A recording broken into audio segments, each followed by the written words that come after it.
All right, Jacob Casher here with Perry Punch, joined by Jasmine Jasudavicius. Did I do it right there? I tried to study up a Yeah, little bit no, that beforehand. was good. That was good. Yeah. All right, great. Well, right off the bat, I just want to ask how you're doing. You know, you had that title fight a little over a week ago. Yeah. Unfortunately, a split decision loss. I rewatched it earlier today. I really felt you won that fight. You know, no bias on my end. I just really believe, you know, you had the takedowns, controlled the octagon. I thought you landed the harder shots even. A lot of those shots were kind of coming off your guard a little bit, like not really Yeah. landing all the way. I just want to see how you're feeling after that. How'd you handle that? Kind of want to know also your corner, what they thought about the whole thing and your team. Yeah. So obviously, initially I was like super upset, surprised because like it before each round I asked my corner like, did I win that round and stuff? Like because I never know. Even if I have a dominant round, I never know if I won or not. And they thought because of the takedown, exactly what you said, like because of the takedowns and the significant strikes and the octagon control, that they thought that I was winning each round. They didn't know for sure the second, but yeah, they thought that I won, and so that's why we never really changed the game plan. But yeah, so unfortunately, it was a split decision loss that I wasn't happy with initially. I kind of went into the fight expecting to finish her, and I guess I didn't really like play the game right. Was I was fighting and she was competing, so that's what like the difference was. So I mean, it was obviously a big lesson to be learned, and because there's girls that fight similar to her, and so obviously that's like a weakness of mine. So I'm gonna be working on that a lot. And but yeah, I'm not.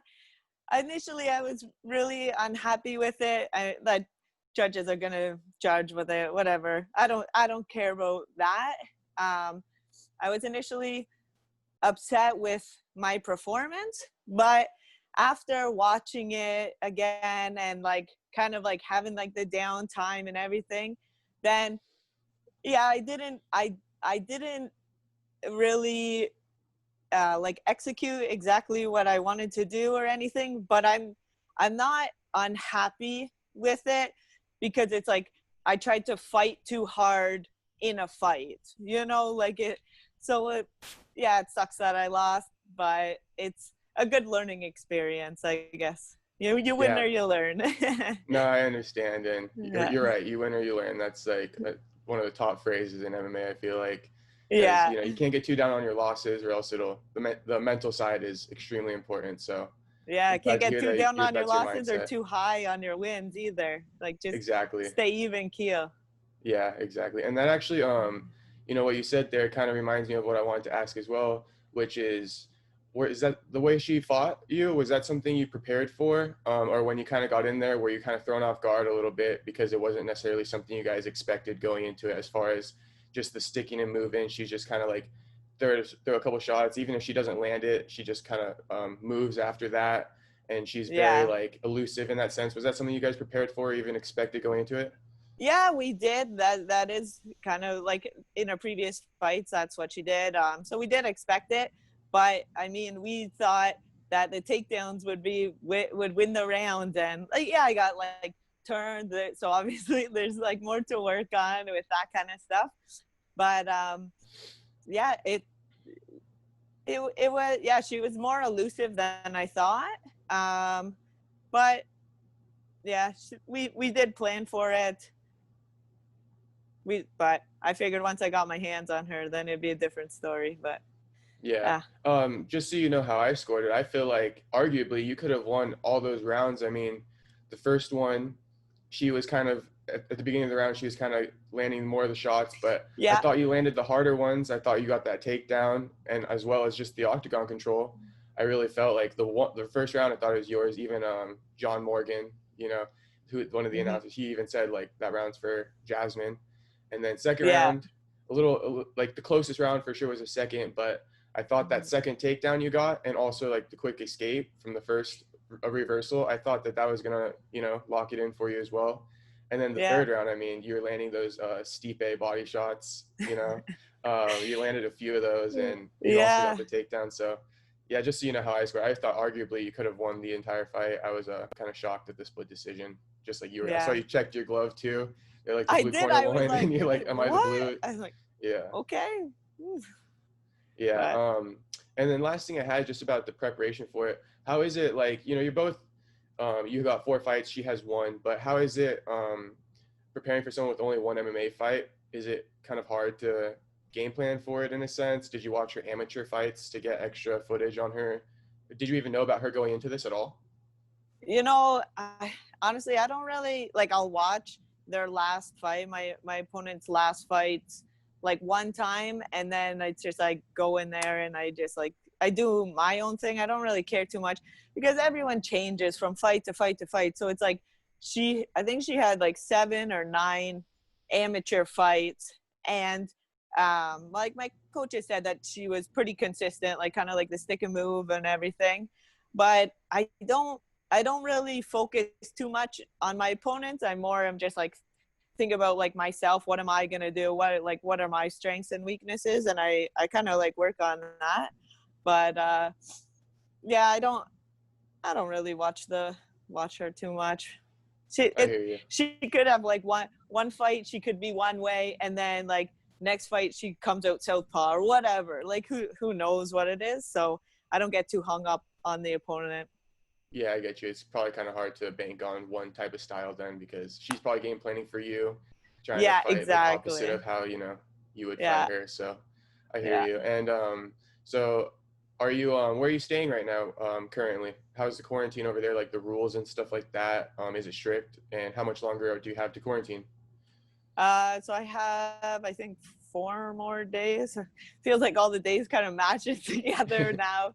I'm at home, and yeah, like I'm just here all alone. So I'm going like a little bit stir crazy. I mean, I'm like getting out doing like bike rides and stuff like that, but you can only do so many like home workouts before Yeah. you're kind of over them. I've been like doing a lot of like cooking, and like I made like homemade jam yesterday. Tried to bake bread today. It was like an epic fail. Didn't rise. It was I got like I just like make up my own recipe. I guess you can't really do that with baking. You can't like make it up. Yeah, you got to be precise with baking. So that one was a fail. But like made Yeah. some hazelnut milk as well. So Okay. I'm just like my house is really clean, probably the cleanest my house has ever been in a while. But yeah, Awesome. I mean, I'm making the best of it. How do you make hazelnut milk since you mentioned it? You like soak the nuts overnight, Yeah. and then you just literally it's super easy. Put them in a blender with water, a little bit of vanilla extract. I threw in a little bit of cinnamon. I thought that'd be a nice little touch with it, and blend it up for like a minute, and then pour it into like a container. But you have to use cheesecloth to like strain it first. So it's like an extra like 5 minutes of work, but it's like super easy. Cashew milk's even easier because you don't have to strain it as much. But Okay. yeah, Nice. I it's see. So still way more work, but it's easier getting it at the grocery store. Like I probably won't really make it at home that's what I very was gonna much. ask. Is it worth it to make your own, or would you just go buy it next time for like I a just buck probably? for sure go buy it. But I mean, I had like tons of time, and like I couldn't go to the gym or anything, so I'm like, what am I gonna do? Yeah. So nice. Yeah. Overall, it sounds like you're kind of dealing with everything all right. You're staying positive over there, not too down Yeah, on yourself at all, really. no, I mean it. Like a loss still sucks. Like you're like but Hmm. fuck, whatever. Yeah. You And live and you you learn. yeah, you kind of mentioned it, but I just wanted to ask it directly. So you said you're kind of initially disappointed with your performance, but Mm-hmm. how do you feel about it now? Like, I'm sure you feel there's certain things you need to work on, but is there anything good takeaways, anything you're proud of in the fight? Like I mentioned those body shots in the third round and your takedowns all throughout. So was there anything that you really took away as a positive as well? Yeah, it's like I lost the fight because I was like trying too hard to fight. Yeah, and so it's like I was like searching for that finish the entire time. I was like just like moving forward the entire time. And so it's like that's what caused me to lose the fight. But at the same time, I lost because I was trying to like fight in a fight. You know, it's like Yeah. you go to an interview, like, what's one of your weaknesses? Like, I care too much. Like, you know what I mean? Yeah. It's like, wow, fuck it, it's a fight, you know? Like, come here and fight me. Stop running away from me, you know? Yeah. I So guess to your I'm point, go ahead, go ahead. so, no, go ahead. Oh, I was gonna say, I guess to your point, yeah, it's kind of like for an interview or something, if I get someone who's like doesn't want to talk, right? And it's like, Yeah, what am I supposed to do? I can't just not talk either, match you, because then there's nothing. So I guess, yeah, if you were to kind of back off too a little bit and not be so aggressive, there would have been no fight essentially. So yeah, I guess you can't yeah, blame yourself too much for that. I guess maybe you could yeah. maybe figure out some ways to just like um, counteract what she was doing as far as the sticking and moving. But yeah, I feel like I can like learn to like play the game better, but you can't like learn to like fight and like move, like be like going into the fire. You know what I mean? Hmm. But I can learn how to I can learn how to play MMA better, if that makes sense. Yeah, no, I hear you completely, because Yeah. there is a point system with the judges and everything, and right off the bat, you can kind of tell she was trying to outpoint you, Yeah. and you're good. You just wanted to go in there and really fight. Yeah. Yeah. But so another question I had, I know that after through another interview I saw, I know that after your first fight with CFFC, you didn't really get a contract. It was like a one-off. I was wondering after this fight, or even before this fight, were you able to sign a multi-fight deal at all with them, or are you still kind Yeah. of a free agent at this point? No, I have a contract with CFFC. I signed it prior to this fight. I think I forget if it's a 2-fight or 3-fight contract. So my next fight will be with CFFC, hopefully with her again. Like right after the fight, she said, "Don't worry, we'll run this back." But I mean, you know, it's in the middle of a like, or not in the middle, but it's after a fight, so Hmm. you never know how much their word really means. But she seems like an honorable person, and I think she would take that fight again. It depends. Her coaches might tell her no, or whatever it is. There might be circumstances like she's busy, whatever. But yeah, so it might be might be another fight with her, but it will definitely be with CFFC. Okay. And Might yeah, be that's what I short was thinking notice, too. 125 maybe.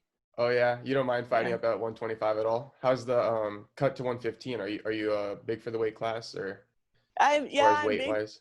I'm big for the weight class, but it wasn't a bad cut at all. Like I didn't even have to sweat to make it. I like dieted down, and then I did water loaded, and I didn't eat like the last day. You know, it was a lot easier than some of my fights at like 125. It's like sometimes you just like manage your dieting different, or your water intake or salt, whatever it is, kind of thing. But yeah, like I worked with this guy Jeffrey Nutrition for this camp, and it was sick. Like I didn't have to do any sweat, which was absolutely crazy for 115. I'm 5'7", so it's tough getting down there, but it's good. I don't mind it. Yeah. That's funny because like Jose Aldo, he just recently cut down to 135 bantamweight, and you heard the same Yeah, thing from him. He was like, "This is an easier cut than ever." You kind of hear that a lot with the guys dropping down a weight class. Surprisingly, I mean, not for yeah, everyone, obviously, but it yeah. is something I've heard before in interviews. What do you attribute that to? You think it's just like the diet going into it, the discipline, or? Yeah, I think it is, because it's like when I'm cutting to 115, I know for sure I can't mess around with the diet at all. It's like every little tiny like mini little piece of peanut butter or whatever it is like counts, you know? Hmm. So I think that's what it is. It's like you can't cheat at all. You can't question it. It's like by the book. It's like I know what I'm eating for the day, and that's it. Yeah, so You just maybe it has to do accept with, that you're hunger. You yeah, accept, yeah. maybe the weight comes off easier when you've been dieting the whole time versus when Yeah, the last minute cut because you're just like it's your normal body weight or something like that. But Yeah. is the 125 fight something you've maybe talked to your management about to see if they can get you in there soon? When are you trying to even make your turnaround? I always tell my manager, give me a week. Like, so my manager and my coaches have been talking. I know Hmm. that because I've like heard a little bit, but I say, give me a week, let me chill and everything, and then we'll kind of get back to things. So this time he's given me more than a week because one of our guys, Anthony Romero, he's got a fight with the Dana White Contender Series tomorrow. Actually, they weighed in this morning. Okay. So I said, wait till after Romero's fight, and then we'll talk about what the next steps are. But yeah, I'm open to 150 and 125. We'll maybe catch weight. Who knows? Awesome. And Sooner, yeah. no serious injuries following the fight at all? No. I mean, obviously my face was like bruised up, but it's crazy because I feel like I didn't really like feel her shots. Like, land. Obviously they were landing. My face was very Hmm. banged up after, but yeah, I had no. I actually had a pretty significant knee injury leading up, but I mean it's doing well. The time off, it almost healed completely, and yeah, I can't wait to get back in there. Actually, I wanted to ask something too about, well, the knee injury kind of led into my next question, which was the leg kicks. I wanted to tell you that I thought the leg kicks you were landing, you landed a few, not very many, but Yeah. every time you would land, those seemed like really heavy leg kicks. But now that you mentioned your knee, kind of ahead of the fight, is that a reason why you didn't throw as many? Because I was hoping you would throw more when I saw Yeah. them. They were strong leg kicks. Yeah, no, that's exactly it. There was one, it was probably like the last one that I landed. I like hit it and then I felt like the pain like just radiate through my leg, and I'm like, so I knew that I couldn't really throw anymore. I wish I could, but it's like normally when the adrenaline's going, you can't feel like the pain of like the leg kicks if you're checking kicks or anything. Normally you can't feel it, but I knew that it was bad when I kicked, and then like the pain that went through. Um, Hmm. and I knew that I was gonna have to take her down as well. So for what the injury was like a LCL thing, I think, and so for a while I couldn't really like bend my leg like more than 90 degrees. So I was worried if I kicked more and I injured it more, then it would go back to that point where I couldn't actually bend it more than 90 degrees. So I'm like, Hmm. I can't leg kick just in case. I'm like, I already got swept before, so I gotta do better with that. Yeah. Um, and then also with all the movement and stuff that she was doing, now that again the knee injury kind of popped up, Yeah. did that like tire you out a little faster with all the movement going on in the fight, kind of chasing her, or was your knee okay while you were kind of tracking her down? Just when you landed the kick, basically, is when you really felt it. Yeah, like try. I mean, yeah, I feel like my cardio wasn't an issue. Like, and like people asked if the weight cut it felt like it affect my cardio. I feel like my cardio. I mean, you're gonna get a little bit tired in a fight anyway. You know what I mean? But no, I think it was fine. My leg wasn't bugging me for when I was chasing her around or anything. Okay, got it. And so you have an interesting start to MMA. A lot of Hmm. people probably think that you've been fighting like your whole life, and maybe you have, just because it seems like with your story, you've got these natural skills. I'm wondering, did you get in like fights when you're younger? Did you when like where is this natural talent coming from? Because I like based off everything I've seen, it seems like you only had maybe a couple years of training before you Yeah. made your pro debut. So where does this natural skill come from? Have you always liked fighting? What is it? It's funny because I'm not entirely sure because I never like got in a lot of fights or anything. Like in high school, I got in one fight, and it's funny because it was like actually with a guy, and it got stopped right away, obviously, because it's a girl and a guy like fighting, right? Yeah. But other than that, like it's like I never got in bar fights. I never fought like other than when I was a little kid growing up with like a brother and sister. My brother like beating my ass all the time, and all the neighbor we had. Pretty much all guys in my neighborhood. There was like me and my sister and one other girl, but then the girl she moved away. But it was like all guys that were older than me, and we used to always play like Mortal Kombat. And I would, because I was kind of like on the younger, I was younger than all the guys, and so they would always be putting me with like the older guys, and like they would just beat my ass. So I think that's maybe where the fighting came from. But like once I got older, I didn't fight anymore. So I think it was just like as a natural athlete, I played basketball, volleyball, all that kind of stuff growing up, and I was always pretty scrappy. But Hmm. I don't, yeah, I'm not too sure in all honesty. Okay. And like I was just watching a few interviews on you to try to learn more about you a little bit. Mm-hmm. And so is it exactly true that this is just how I took it and maybe I was just interpreted wrong? Did you really you had no training and you saw I think it was your boyfriend and Jason Sago Yeah. sparring. You had no training before that and you just had a calling, you just wanted to go spar? Well, yeah, literally, it was like I didn't train before, and I was there just watching them, and I'm like, actually, this looks awesome. Like, can I just do it? And then they're like, no, you're not just going from nothing to sparring. You're like psycho kind of Yeah. thing. So yeah, that's exactly correct. And then Jason, like, he actually like did a little bit of moving around with me, and so that's how like the spark began. Is like he's the first one to say, like, you know, you have like a little bit of natural talent, like you should start training, you could actually make like a run at this. So it's crazy, like looking back now and like talking to him now, and like he like called me after weigh-ins and like asked how I was feeling, and like just gave me some like positive energy and stuff like that.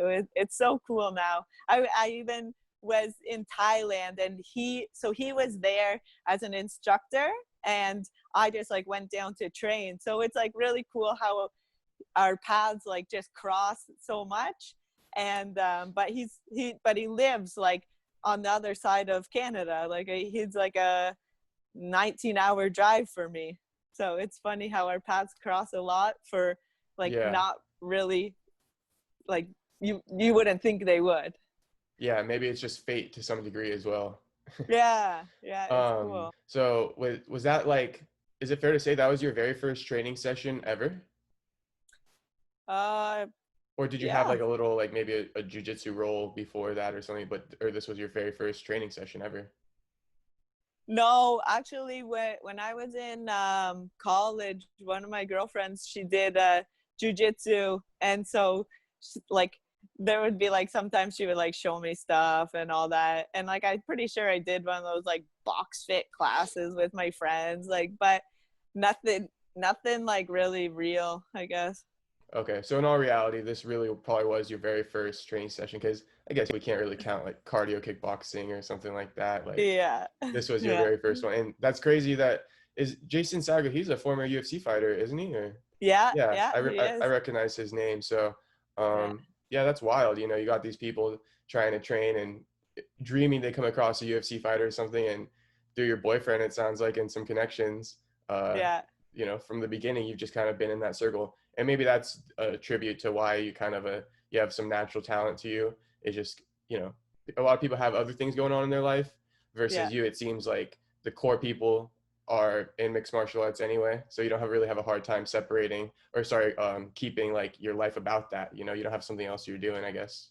Yeah, exactly. No, he's like cornered a couple guys in the UFC and all that. Like he coaches wrestling at Brock, and like Brock University is like one of the like top wrestling places, especially for women. There's like 4 out of 8 out weight classes for the women are from Brock, which is insane. Like, so I'm able, and then in addition to that, there's like world medalists and everything.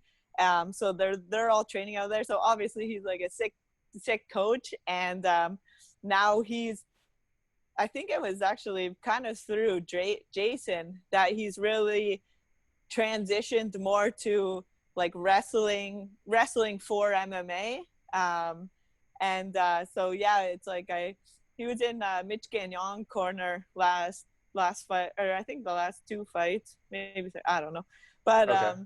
yeah, so it's like our whole life is like really fighting. So it's it's inevitable, I guess, that I would become a fighter maybe. Yeah, I would have to agree with you on that one. That's what it sounds like. But Yeah. before you got your start, you it seems like you did have a life before that as well, though. So I'm curious to know what you did before that, what you were up to before you started fighting. Yeah, so before that I worked at a like fine dining restaurant. It was like a seafood and steak place. Actually, I had like dynamite food. It's called the Blue Mermaid. Everything's like made in house. Like it's so good. But I worked there as well as at a youth homeless shelter. So anyone that watches this is from St. Catharines, donate food and clothes and all that. It's called the Raft. The For workers sure. are amazing there, and I worked there for I think like 9 years almost. But yeah, and then in addition to that, I did a lot of traveling and hanging out with my friends, and just trying to live a life that's like not like a regular person, like not a 9 to 5 kind of job and everything like that. I tried to do as much like traveling as I could and experiencing all different things. That's awesome. And yeah, that's definitely the type of job where you can um, enjoy your life too, to an extent. Yeah, I know a lot of exactly. servers myself, so I know how that Yeah, goes. I think it was a good idea on your part, and you got all that traveling in. yeah. With as far as your boyfriend, I'm also curious. Where does he fight? Is he a professional MMA fighter as well? Um, No, he's okay, not. What was like he was a wrestler that was like competing. He was a Olympic alternate back like I don't know, whatever it was, 2 cycles or 3 cycles ago. But yeah, he's just coaching at the university as well as at Niagara Top Team. Like him and another guy own the gym, and so they have like our little core. We call it Familia Niagara because it's like our little group of I think we got like 6 guys or 8 guys that are all super consistent with training and just like built. We have like those guys, and then we have the other pros, and then like the amateurs, and it's just like a melting pot. It's really cool. that's awesome. And I'll Yeah. get you out of here on a couple more questions. Yeah, no Um, problem. awesome. And so I'm wondering, do you train with any other women, or how many women do you train with? Is it mostly guys? Because you said the familia is like all guys. Yeah. So, do you have any female training partners, maybe from Sago's wrestling team or anything like that? No. Well, I mean, sometimes girls will come to the gym, but not so much. It's mostly guys. Like my main training partners are a guy named Tisha Guthrow. He's like a pro fighter, and then a guy named Alex Mower, who just made his amateur debut like 2 weeks ago, but he competed in wrestling all his life. And so those are like the two smallest guys in the gym, so they're forced to have to go with me. And but sometimes girls will come in like Anastasia Nikakakalo. I forget, I don't know how to say her last name. She's from Toronto. Sometimes I'll get together with her, but other than that, it's actually Danielle, but she does kickboxing only, mainly. Sometimes Lindsay Garbat, but mainly just the guys. So I Okay. get beat up a lot. How about Roxanne Modafari? I actually saw something to related to you guys training. Yeah, What's the yeah. relationship like with her? What was it like training with her? It was awesome. So I went down to Syndicate. I've been there 3 times actually. I really like Syndicate. I like being in Vegas. It's like the fight capital of the world, right? Yeah. The coaches are really nice there, and all the training partners are super nice. Like there's lots of girls there, which is nice. Like there's obviously Roxy and JoJo, and then there's like probably 4 or 5 other girls there that are like around my size. And so it was nuts. Like every single day I was like training with girls. I was like, this is wild. But yeah, Awesome. Roxy's a sweetheart, super nice, super technical. And yeah, you have like such good memories of like training with her and JoJo. It's awesome there. Nice. I guess it also gave you an idea of where you stand. I'm sure your goal is to get to the UFC eventually. So I know Yeah, Syndicate's got a lot of UFC female fighters. So probably nice to yeah. kind of see where you stand in it to an extent since you're always training with the guys. Well, that's exactly it too. Is I'm always with the guys, and like, guys' bodies are different. Guys just they react different to things. So it's nice to be able to go with girls to kind of, one, exactly what you said, gauge where I'm at in comparison to them, but as well to just like feel those reactions. Like for example, in my fight, the girl kept on like twice swept me with like this like kind of like a trap arm, little, like it's like a jujitsu thing, where I was like, I never get that reaction because the guys, they don't do that. Like the guys are just like, as soon as their butt hits the mat, it's like up and out kind of thing. They don't like wait and hold and then turn and everything like it. So I get different looks in the gyms. That's another thing that like my coaches and I have talked about for future camps, is to actually work with females more. Yeah. It also sounds like to some degree it might be like when you train with the guys a little less technical, maybe because they're stronger than you. And so Yeah, when you go against a girl, she uses the technique because she can't just outpower you. So yeah, you're probably yeah, right about that for sure. I would agree with that statement. Nice to see that you're kind of learning as well, and you're yeah. you're already working on that one. So great. But I also thought that you got up from those extremely fast, so I didn't really think that those reversals counted for too much. But do you live in Canada right now, or where do you Yeah, currently live? Okay, so yeah. you're I in live Canada. in St. Catharines. Got it. And it's how's the virus over there and stuff? Is it going crazy still, or you guys kind of slowing down a little bit? Are you even paying attention? Yeah, I mean, it's kind of bad because I don't really like care about it. Like, not that I don't care about it. It's like I think everyone's kind of going crazy.